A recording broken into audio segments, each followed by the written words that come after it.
deyir, amma təkcə İranın bu bazaya raket hücumudur, yaxud da ki 4000 kilometrə çatan raketlərin mövcud olması haqqında məlumatdırmı, yaxud da ki əyani sübutdurmu bu yeni reallıqların yaratması? Xeyr, bu deyil və Amerika Birləşmiş Ştatları, İsrail o cümlədən dünyanın digər dövlətləri bu vaxta qədər bu müharibəyə qədər görünür ki, İranın imkanlarını lazım olan səviyyədə qiymətləndirməmişlər. Hələ bu raketə qədər, yəni Amerika Birləşmiş Ştatlarının Diego Garcia'dakı bazasına hücuma qədər də İran həm İsraili, həm Amerika Birləşmiş Ştatlarını, həm də dünyanın digər ölkələrini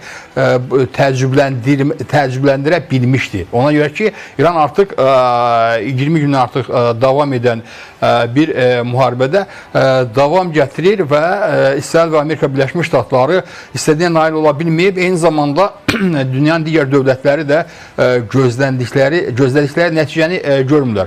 Bu, hər şeydən əvvəl İranın müdafiə qabiliyyətinin üstün olması, yaxud da ki, onun həqiqətən... Yəni, hazırlaşdığını bir daha sübut edir. Həqiqətən... Bir qədər əvvələ diqqət yetirsək, görərik ki, müharibə başlamazdan öncə yadınızdadırsa, İran Rusiyanın icazəsi ilə Sibirə bir raket yönləndirdi və bu da müəyyən mənada mediada müzakirə edildi, amma o qədər də üstündə dayanılmadı və heç kim inanmırdı ki, İranın həqiqətən bu cür uzaq mənzilli raketləri ola bilər. Amma qeyd ediniz ki, Amerika Birləşmiş Ştatlarının Diego Garcia'dakı bazasına hücum bunu bir daha sübut etdi, amma baxmayaq ki, hücum haqqında, raketlərin hansı mənzilə qədər çatmalar haqqında dəqiq informasiya yoxdur. İran tərəfindən də ciddi məlumatlar verilmir bu barədə. Sanki İran tərəfindən bu bir göstəriş xarakteri, güc nümayişi xarakteri daşıdı və sonra dayandı.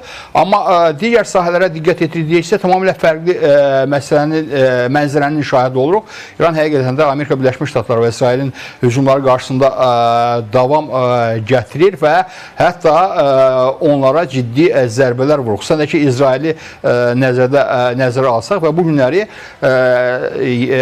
heç təsadüf verir ki, İsrail Avropa İttifaqı ölkələrinə müraciət edib ki, İran sizin üçün də təhlükəlidir. Yəni bu günləri həm Amerika Birləşmiş Ştatları, həm İsrail İrana qarşı mübarizədə artıq özlərinə tərəfdaşlar axtarırlar və məlum olduğu kimi bu vaxta qədər də Amerika Birləşmiş Ştatları NATO ölkələrinə, Avropa ölkələrinə müraciətlər edərək ən azından Hörmüz boğazının açılması üçün ondan kömək istəmişdi və bu köməyin verilməsini gördükdə isə və NATOya qarşı və Avropa İttifaqı ölkələrinə qarşı danışmaya başlamışdılar. Bütün bunlar nəyə göstərir? Bütün bunlar onu göstərir ki, həqiqətən bu müharibə İranın hərbi potensialını tamamilə açıb ortalığa qoydu və həqiqətən də vaxta qədər Amerika Birləşmiş Ştatları və İsrail və dünyanın digər kəşfiyyat orqanlarının verdiyi məlumatlardan daha ciddi potensiala malik olduğu üzə çıxdı.